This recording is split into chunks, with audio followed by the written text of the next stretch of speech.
အားလုံးပဲမင်္ဂလာပါခင်ဗျာကျွန်တော် YouTube channel ကနေပြန်လည်ကြိုဆိုလိုက်ပါတယ်ဒီကနေ့ကျွန်တော်မျှဝေချင်တာကတော့ MPT မှာကျွန်တော်တို့ point လေးတွေစုပြီးတော့ data တွေ point call တွေကိုကျွန်တော်တို့ဝယ်တဲ့နည်းကိုကျွန်တော်မျှဝေပေးတော့မှာဖြစ်ပါတယ်အဲ့လိုလုပ်ဖို့အတွက်ကျွန်တော်တို့ဖုန်းထဲမှာဒီ MPT4U ဒီ MPT4U ဆိုတဲ့ application လေးရှိဖို့လိုပါတယ်ဒါမှသာလျှင်ကျွန်တော်တို့ဒီ point လေးတွေကိုနေ့တိုင်းလိုစုပြီးတော့ data တွေ voice တွေကိုကျွန်တော်တို့ဝယ်နိုင်မှာဖြစ်ပါတယ်ဒါဆိုရင်တကယ်လို့တကယ်ချင်းတွေမှာ MPT4U app မရှိသေးဘူးဆိုရင်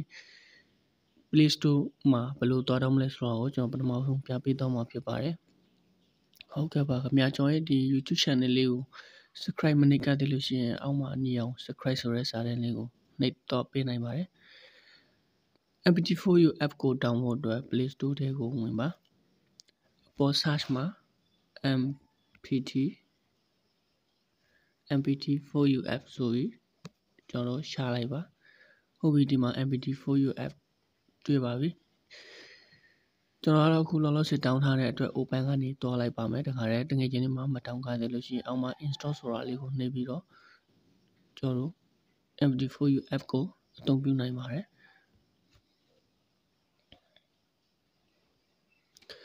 ကျွန်တော် MPT4U app ကိုဖွင့်လိုက်ပြီဆိုတာ ਨੇ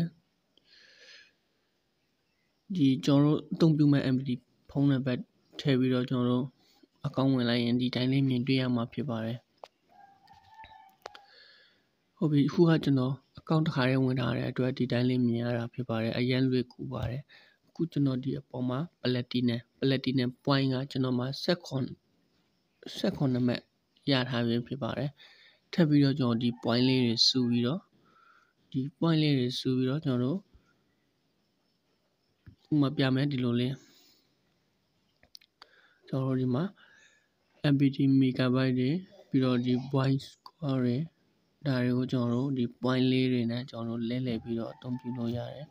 ကျွန်တော်တို့အဲ့လို point လေးတွေစုဖို့အတွက်ဒီအောက်မှာကန်ဆန်းရန်ဆိုတာတွေ့ပါမယ်ကန်ဆန်းရန်အဲ့ကန်ဆန်းရန်ကိုတစ်ချက်နှိပ်လိုက်ပါကျွန်တော်တို့ဒီ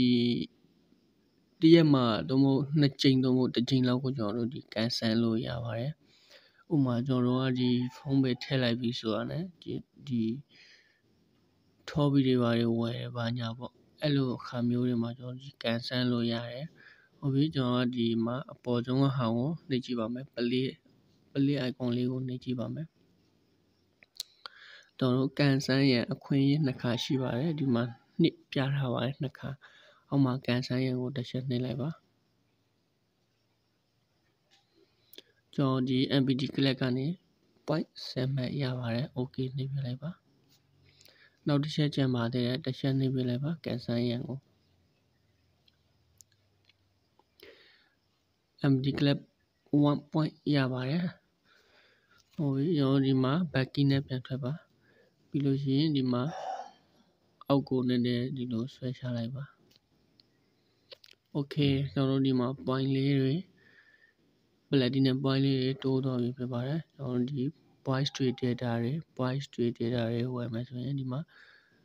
ဒီ platinum လေးကိုတစ်ချက်နှိပ်လိုက်ပါကျွန်တော်ဒီမှာ megabyte ကိုနှိပ်ပါမယ်40 megabyte ဒီမှာ MPT arrow မြားလေးကိုနှိပ်လိုက်မယ်ဒီမှာ20မိနစ်ကို69 point ဘောနည်းနည်းဆွေးတင်ပါဒီမှာ7မိနစ်ကို50 point ခုကျွန်တော်မှာ point ရမပြည့်သေးတဲ့အတွက်မဝယ်သေးပါဘူးတကယ်ချင်းတွေကိုကျွန်တော်ပြပေးတာဖြစ်တယ်ဒီမှာပတ်စံနဲ့ပြန်လဲလို့ရတယ်40ကျပ်ကို point 50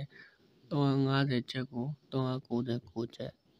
point နဲ့ကျွန်တော်တို့လဲလို့ရတယ်2000 megabyte ကို999ကျပ်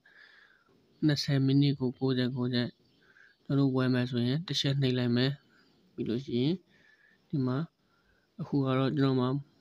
point ကမလောက်သေးတဲ့အတွက်ဒီမှာမလုံပေးမှမလုံလောက်ပါပြထားတယ်တကယ်လို့ကိုယ်မှာ point ပြည့်ပြီဆိုရင်ဒီနောက်မှာစာတန်းလေးကိုနှိပ်လိုက်ရုံပါပဲ